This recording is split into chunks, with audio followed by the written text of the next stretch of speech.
La leçon 15 de notre cours d'introduction à la pratique ou d'introduction à l'initiation à la pratique de la psychothérapie en counseling porte sur une technique très pointue utilisée en psychothérapie systématique. Cette technique s'appelle le génogramme. Les génogrammes, je vous le montre déjà avant de le définir avec vous. Voici le génogramme. Voici le génogramme. Et je vais vous l'expliquer tantôt, puis je vous enverrai ce syllabus. Le génogramme, c'est une méthode, une technique mise au point pour aider les professionnels dans le champ médico-psychosocial qui sont confrontés à des problématiques familiales de plus en plus complexes, à identifier, les aider à identifier, à détecter, à diagnostiquer l'origine et l'histoire de souffrance et de détresse au niveau des individus et des familles. Et beaucoup de gens qui travaillent au niveau de la psychothérapie familiale, même les médecins, ils disent et le répètent et se plaignent d'être souvent démunis face aux difficultés du travail avec des familles qu'ils estiment de plus en plus perturbées. La famille est de plus en plus perturbée aujourd'hui partout dans le monde. Il est très difficile de trouver des familles unies et qui fonctionnent bien. Le constat est renouvelé à chaque session de formation sur le génogramme. Les assistants sociaux, les éducateurs spécialisés, les psychologues d'institutions, les infirmières, les puéricultrices et les médecins spécialisés qui viennent assister à des sessions de génogramme ne cessent de se dire entre eux, de dire on veut voir de plus en plus clair pour comprendre le problème qui terrasse les individus au niveau des familles. Alors de plus en plus, les spécialistes s'interrogent sur leur pratique en psychothérapie familiale.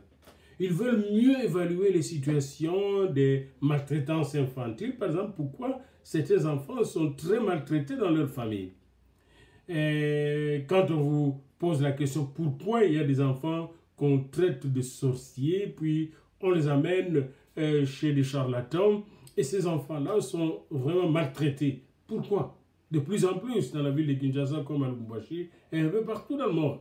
On a eu de tels cas même dans la ville de Londres. Alors, l'utilisation du génogramme, justement, nous permet d'aller chercher l'origine et les causes de ces problématiques complexes.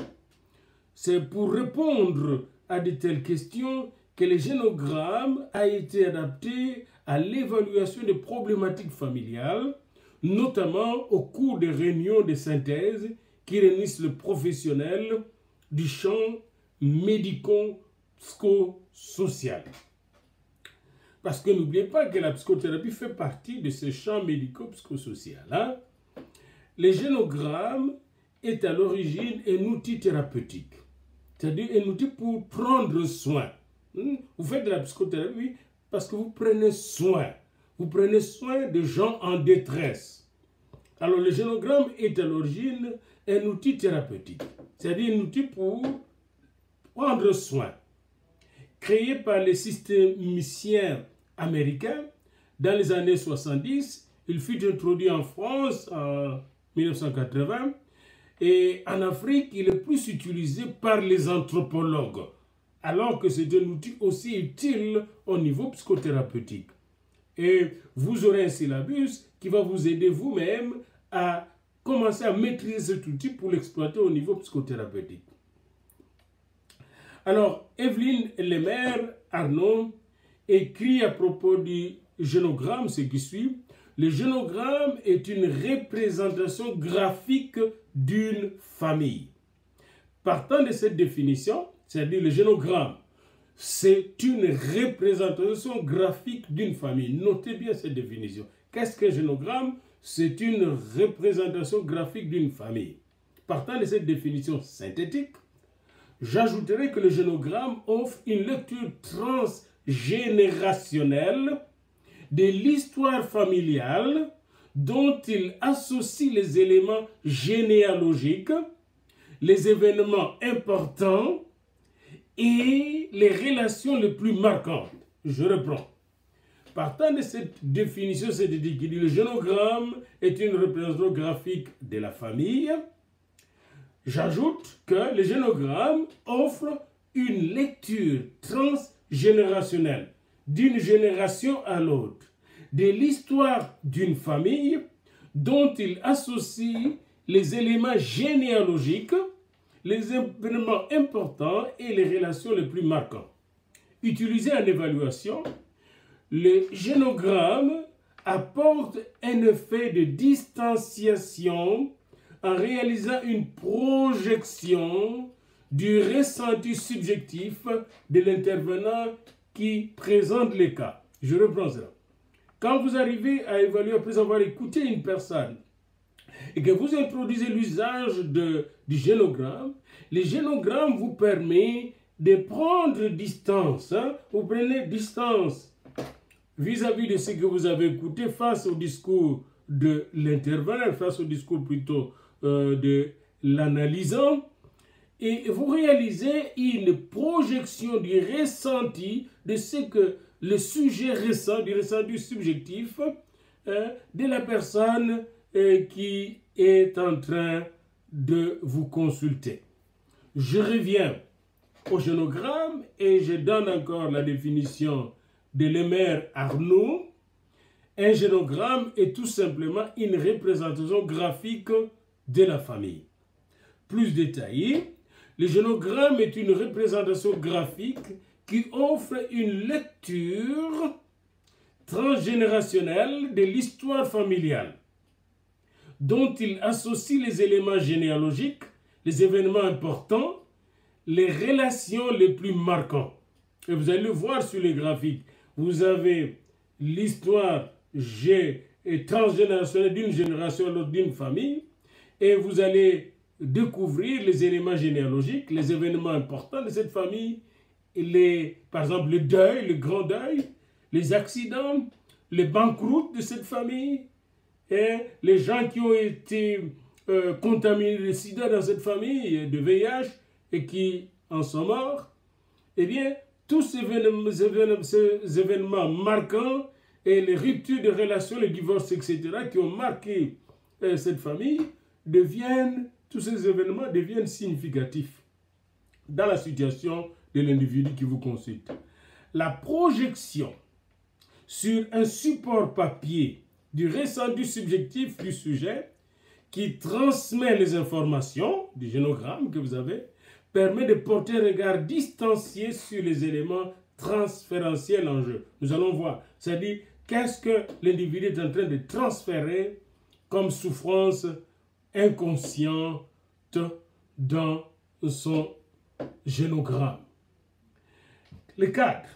Le travail d'évaluation réalisé au travers du génogramme est empreint de l'intersubjectivité de participants, de tout ce qui participe par exemple dans une famille. Afin de rallier le contexte de la réalité, il est nécessaire de cadrer le graphisme en inscrivant dans la marge des informations caractéristiques. Par exemple, on commence par père avec un carré, tel père, ayant souffert de sida, mort de sida. Mère, contaminée par le père, est aussi décédée à cause du sida.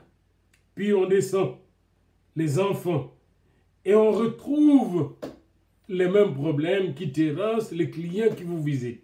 Et ça commence à vous donner une signification très importante. Alors, vous allez faire cette généalogie, par exemple, pour votre propre famille. Vous allez noter vous-même, n'est-ce pas, à travers un peu ce qui suit comme suit, n'est-ce pas? Vous allez noter vous-même et votre femme, si vous êtes marié. Voilà un peu ce que vous allez faire. Je ne sais pas si vous... Voilà. Et votre femme. Et puis, vous avez vos enfants en dessous, ici. Hein, vous allez tout voir sur le génogramme.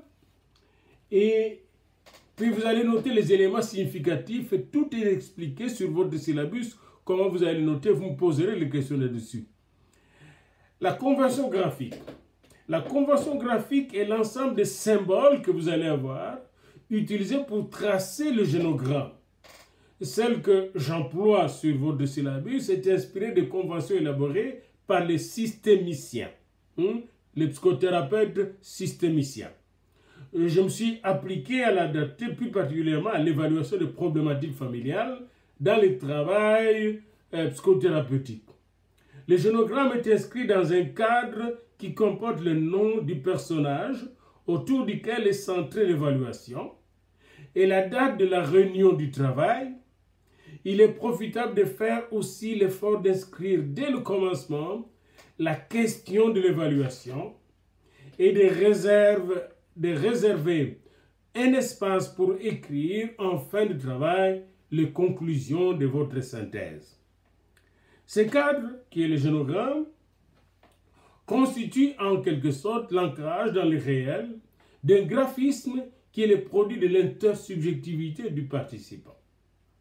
Par exemple, vous avez un couple qui vient vous voir et vous mettez le couple sur le génogramme que vous aurez devant vous. Et vous remarquez que ce couple a un problème de divorce. Les deux avaient déjà divorcé avant de se marier. Ils se sont remariés. Vous allez chercher derrière ce couple leurs parents. Et vous découvrirez qu'eux aussi avaient divorcé et s'étaient remariés. Et vous remontez vers les grands-parents. Vous retrouvez les mêmes problèmes. Vous descendez vers leurs enfants. Vous avez le même problème. Ce problème devient de plus en plus significatif. C'est un problème familial. Vous allez dire, ce sont des forteresses familiales. Ça, c'est une autre lecture. L'information portée sur le génogramme est différenciée par l'emploi de couleurs variées.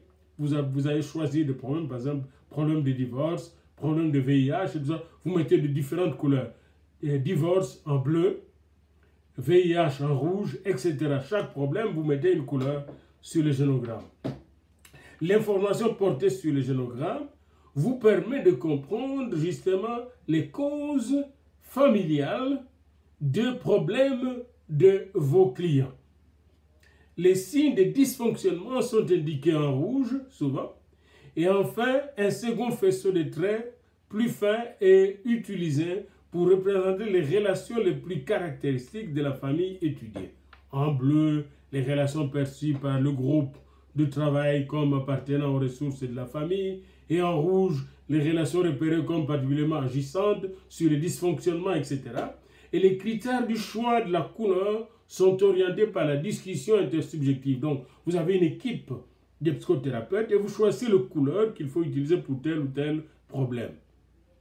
L'emploi de couleurs est destiné à faire apparaître les origines de dysfonctionnement d'une famille, repérer et principalement, dirais-je, à mettre en évidence les ressources dont dispose la famille pour améliorer la situation. Donc, vous avez d'un côté les dysfonctionnements répétés et de l'autre côté les ressources dont dispose la famille pour réparer ces dysfonctionnements, pour résoudre le problème. Il y a les critères de mutabilité. Qu'est-ce que les critères de mutabilité? C'est une notion très importante dans le génogramme.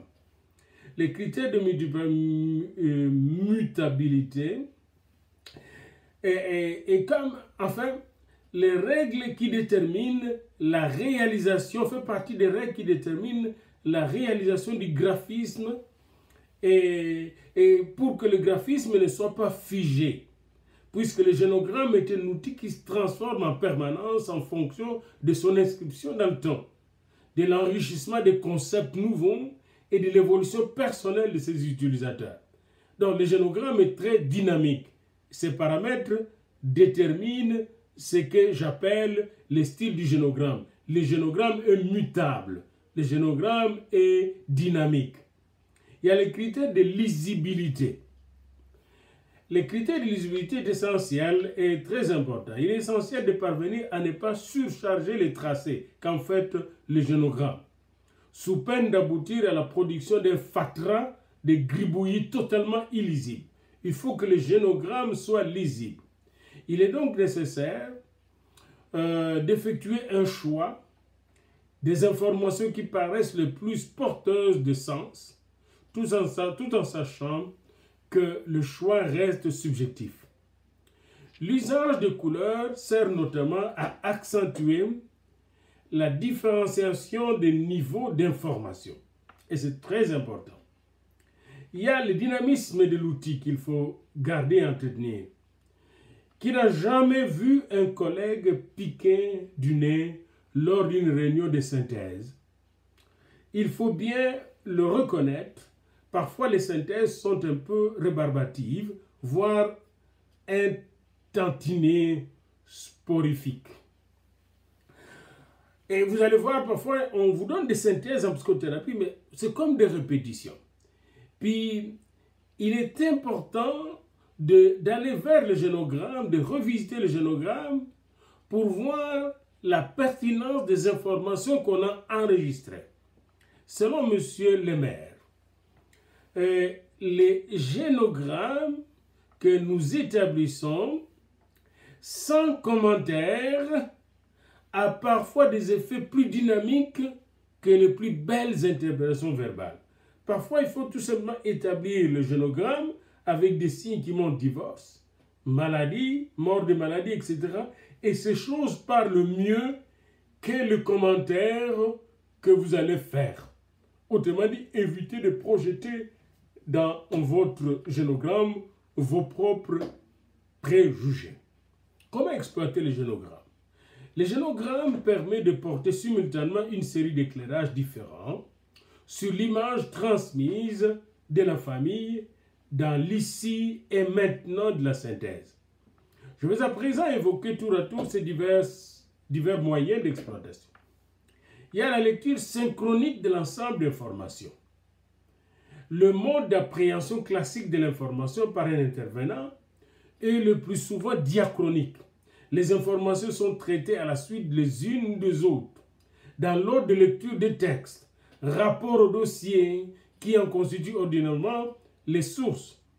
Les génogrammes permettent de donner une vision d'ensemble et un aperçu synchronique de toutes les informations qui ont été regroupées sur le graphisme. C'est un peu comme si vous avez les 3 évangiles synoptiques, Matthieu, Marc, Luc, ensemble, et vous regardez les différentes informations que ces évangiles ont données, et vous voyez la pertinence de chaque récit évangélique concernant la vie et le ministère de Jésus-Christ, comme pour la naissance de Jésus dans les 3 évangiles synoptiques.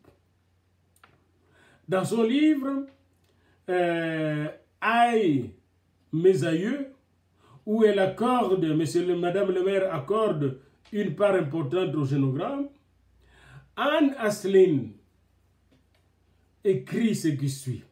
Le plus parlant, le plus intéressant, le plus nouveau dans ce travail, c'est l'établissement des liens probables entre les événements, des faits, des dates, des âges, des situations. Par exemple, dans telle famille, on constate que tous les frères se sont mariés avec des filles aînées d'une famille. Voilà, et on remarque ça. Ils sont tous mariés à des filles aînées d'une famille. Puis on remarque, ils sont tous morts presque à tel âge. Ça commence à vous parler. Puis presque de telle maladie. Ça commence à vous parler. Et on voit que le client vient se plaindre parce qu'il a peur d'être ensorcelé par telle personne et de mourir à tel âge. Ça commence à vous parler. À la différence de l'arbre généalogique, les génogrammes tissent un réseau de liens de sens différents, évidents, bien codés, entre les différentes informations apportées sur la famille étudiée. Il y a ce qu'on appelle la vision systémique des relations interfamiliales. Le génogramme met en perspective une vision systémique de la famille qui est comprise comme un ensemble d'éléments en interaction, gouvernés par des règles internes et plus ou moins exclusifs des influences extérieures perçues comme une menace ou un maintien de son fonctionnement. Généralement, le matériel apporté par les intervenants sur les situations évaluées est significatif sur 3 générations ou plus rarement sur 4. Vous voyez, et j'aime toujours la Bible qui dit que la malédiction va jusqu'à la 4e génération. Et c'est très intéressant que les scientifiques constatent que la plupart des problèmes qu'ils rencontrent dans les familles vont jusqu'à la 3e génération et rarement sur la 4e génération. 3 suffisent, donc 3 générations suffisent pourtant à réaliser une lecture systémique du groupe familial étudié. Quand vous avez quelqu'un qui se présente comme vous-même, vous allez faire le génogramme pour vous-même et votre femme. Puis vous allez remonter à 2 générations au-dessus de vous. Vous allez remonter à votre père et votre mère, puis à votre grand-mère et votre grand-père, puis à votre arrière-grand-mère et grand-père. Et vous allez voir le problème qu'ils ont eu, et puis essayer d'examiner dans votre propre vie si vous n'avez pas le même problème. Et inscrivez-les sur votre génogramme. Il y a la dimension contre-transfert qu'il faut surveiller. La dimension contre-transférentielle, le contre-transfert. Le contre-transfert, c'est quoi? C'est la mobilisation de l'inconscient, des problèmes inconscients de l'analyste. Tandis que le transfert, c'est la mobilisation des problèmes inconscients de l'analysant, du client. Il est possible de faire figurer sur une colonne qui les sépare distinctement du tracé familial le professionnel qui présente les cas. Vous-même comme professionnel, vous pouvez mettre sur une colonne votre propre génogramme. Et là, vous allez aussi recenser vos propres problèmes pour voir si vous n'avez pas eu le même problème que votre client. Pourquoi cet examen? Parce que cet examen vous permet de ne pas mélanger vos propres problèmes à ce problème dans votre intervention. C'est très important de surveiller les contre-transferts. Alors, dans votre génogramme, vous allez par exemple mentionner, et vous allez voir le génogramme des individus, quelle est sa profession, quelle est sa religion, quel est son pays d'origine ou sa tribu, quel est son statut, marié ou non marié, quelle est sa profession, et vous avez tout ça sur le syllabus que je vais vous donner. Et puis vous mettez à d'abord faire la lecture sociologique de l'individu, c'est-à-dire qu'est-ce que cet individu fait dans la société. Et après, vous allez faire la lecture psychothérapeutique de l'individu. Quels sont les problèmes psychothérapeutiques que l'individu est en train de vous présenter. Troisièmement, vous allez regarder les dysfonctionnements ou comment fonctionne sa famille.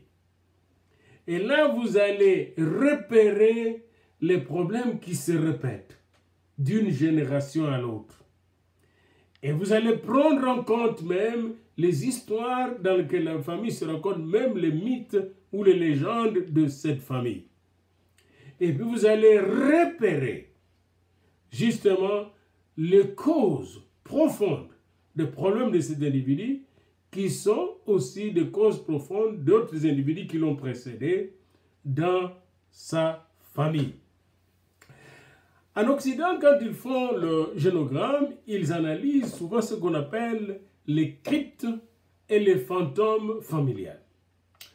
Le courant de recherche sur les fantômes familiales est très intéressant. Et issu des travaux publiés en 1978 par Nicolas Abraham et Maria Torok. Nicolas Abraham et Maria Torok. Abraham définit le fantôme comme une formation de l'inconscient qui a pour particularité de n'avoir jamais été consciente et résulte du passage de l'inconscient d'un parent à l'inconscient d'un enfant. C'est-à-dire, par exemple, le père était traumatisé par le fait d'avoir été privé de l'emploi toute sa vie. Puis il passe ce traumatisme inconscient, ce problème inconscient, à son fils. Puis on retrouve exactement le même problème. Le fantôme familial est ainsi constitué à partir de la représentation psychique d'un ancêtre meurtri ou mort dans des conditions tragiques. Prenons un ancêtre qui est mort dans des conditions tragiques. Je prends le cas du père de Laurent Désiré Kabila. Il était mort assassiné. Et maintenant, Laurent Désiré Kabila lui-même est mort assassiné. Et ce problème peut devenir le fantôme familial de toute la descendance des Kabila. Vous voyez, je vous donne juste cet exemple. C'est un exemple historique. Le père de Laurent Désiré Kabila fut assassiné dans leur province, dans l'ancien temps, au temps de rébellion mouléliste, etc. Puis Laurent Désiré Kabila, assassiné dans son bureau à Kinshasa, au palais de Mar. Alors maintenant, vous devez surveiller un peu quand un Kabila vient se plaindre qu'il a peur d'être assassiné. D'où vient cette épouvante, cette peur? Vous voyez? Et alors, vous avez à faire, par exemple, les génogrammes des Kabila. Remonter jusqu'aux ancêtres, à la 3e, 4e génération de leurs ancêtres. Et voyez combien de personnes ont été assassinées. Et là, vous allez voir si l'assassinat, le meurtre, n'est pas un fantôme familial. Voilà, c'est devenu un concept familial. Et quand vous faites une telle analyse, il faut aussi respecter le secret de famille, s'il vous plaît. Parce que quand vous aurez le génogramme d'une famille, vous allez découvrir beaucoup de choses. Mais vous devez respecter les secrets des familles. Le résultat que vous allez trouver ne sont pas de résultats absolument vrais, mais relativement vrais. Ils peuvent toujours faire l'objet d'un réajustement, d'une remise en question. Conclusion, le génogramme est une projection sur le support papier. Il ne constitue pas la vérité sur la famille. Il ne peut faire office de loi. Il est plutôt un outil de distanciation qui permet à l'intervenant, qui en fait un usage relativisé, c'est-à-dire scientifique.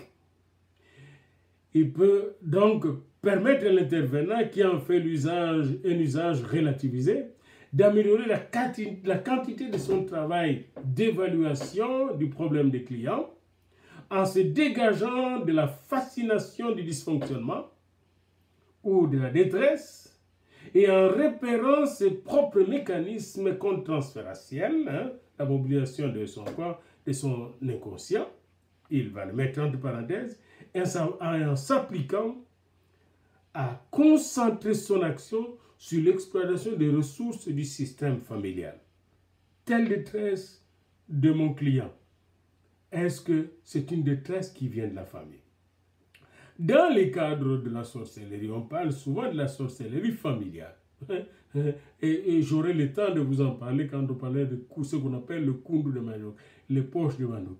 Alors souvent, il y a des gens qui pensent que c'est transmis de manière inconsciente.